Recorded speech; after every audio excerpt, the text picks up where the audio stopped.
Ndashaka kuvuga kwera kw'Imana. Ndashaka kubabwira gukomera kw'Imana, aho gukomera kw'Imana gutandukana n'imbaraga z'abantu. Abantu bashaka yuko ubuzima bwawe buguma ku gatebe kamwe kadahinduka, ariko Imana yo ishaka ko ubuzima bwawe bukura buri munsi.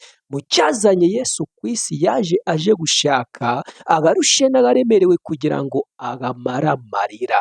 Nanjye Yesu yaje gushaka nari ndimo, aza ambwira ko nerekurira kuko ankeneye.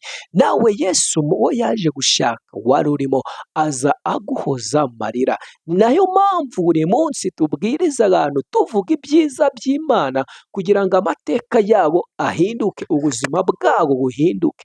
Ndagira ngo mbabwire yuko Imana ishoboye gufata ibyawe byanze guhinduka ku buzima bwawe, ishoboye gufata ubukene ikabubyazamo amafaranga, ishoboye gufata agasuzuguro igashyiramo igikundiro, ishoboye gufata imivumo iwanyu bakuvumye, iyo mivumo ikavamo umugisha. Icyo ni cyo cyazanye Yesu kugira ngo akore ibidasanzwe ku buzima bw'abantu.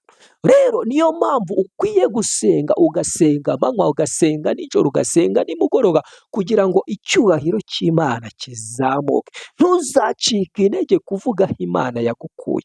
Ntuzareke kuvuga yuko Imana igira neza. Hari abantu benshi bashonje, barwaye, bari mu bitaro, bakeneye kumva Imana ivuga neza, bakeneye kugira ngo Imana ibahe agakiza. Niyo mpamvu rero mu byo ukora byose, icya mbere ni ukumenya ko Imana ishaka na bariya barushe, bariya bari gusara, bishwe n'ibibazo, bishwe n'agahinda, kugira ngo Imana ibahe agakiza. Imana ishoboye byose. Uko dukora umurimo w'Imana, ndagira ngo mbabwire ngo harimo umunezero. Uko tuvuga ijambo ry'Imana, uko tuvuga kwera kw'Imana, uko tuvuga imbaraga zidasanzwe z'Imana, harimo umunezero. Imana irashaka yuko ureka ibyaha ukava muri Egiputa ukinjira mu mugisha wawe.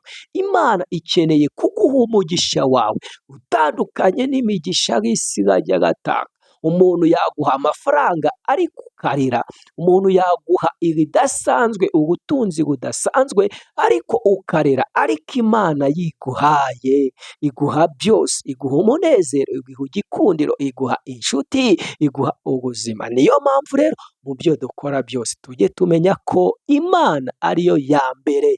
Ntukagende udakoze subscribe kuri YouTube channel ndetse na Flow kuri TikTok kugira ngo wumve ibiganiro byacu. Mwakire ijambo ry'Imana.